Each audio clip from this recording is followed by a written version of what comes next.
I've had a lot of questions about how to download sheet music, so just doing a quick thing here to show you how IMSLP works, because that's kind of the main way we get it. So put in the name of a piece, Mozart, Minuet, just as an example here, and always type in IMSLP at the end.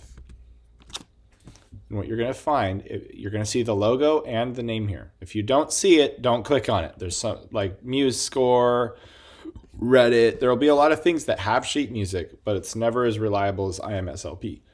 So use that one. Make sure it matches the name of the piece you're looking for. And the more details, the better. Like if you're doing opus numbers, and keys and all that, it will help you find that piece. Now go ahead and click on it. This confuses a lot of people with the scores and the arrangements. So the scores is that piece in its original form. So this was written for piano solo. These are all piano solo versions.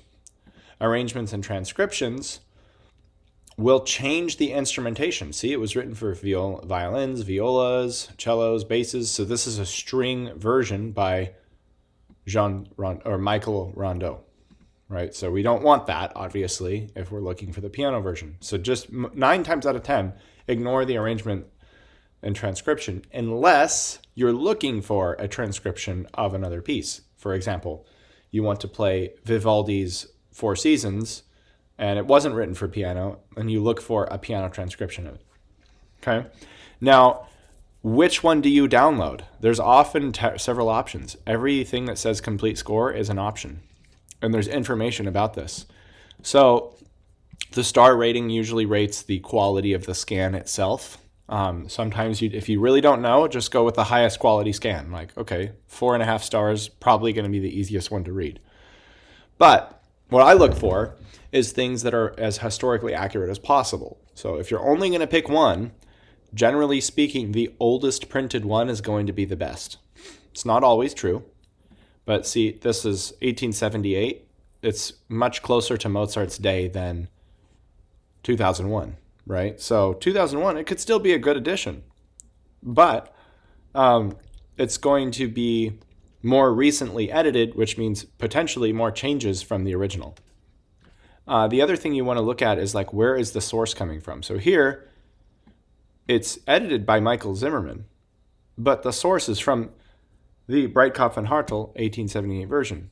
So actually, they just took this and he edited it based on that one, probably keeping almost everything intact and probably just changed some fingerings or something.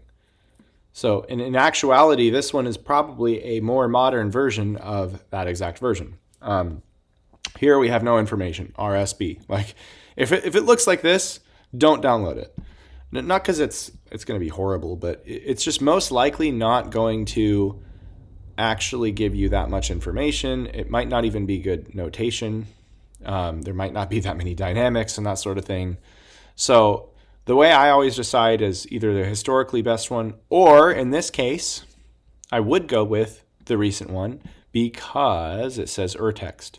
So urtext means unedited edition, which means they're going to leave it exactly as the composer wrote with the phrasing.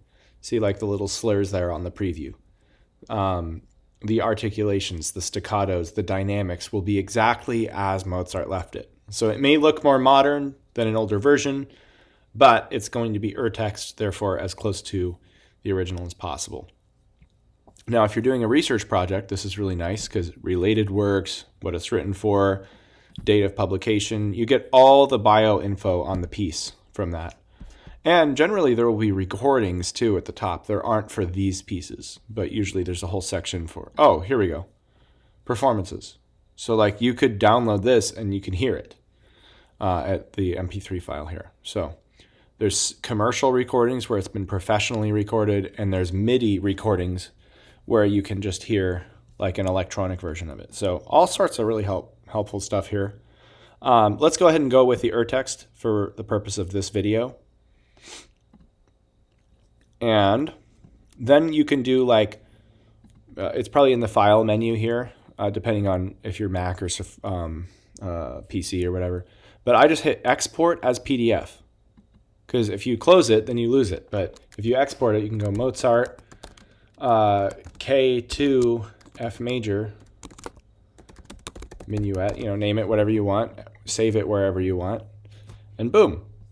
Now it's actually going to be on my desktop and I own the PDF. And this is totally legal. As long as it's in the public domain, you don't have to pay for it. So plenty of people do know how to use IMSLP, but still there's plenty of people that don't. So I wanted to just make this little video not only on how to use it, but also on which edition to choose, because that even more so, people are often like, I have no idea where to start.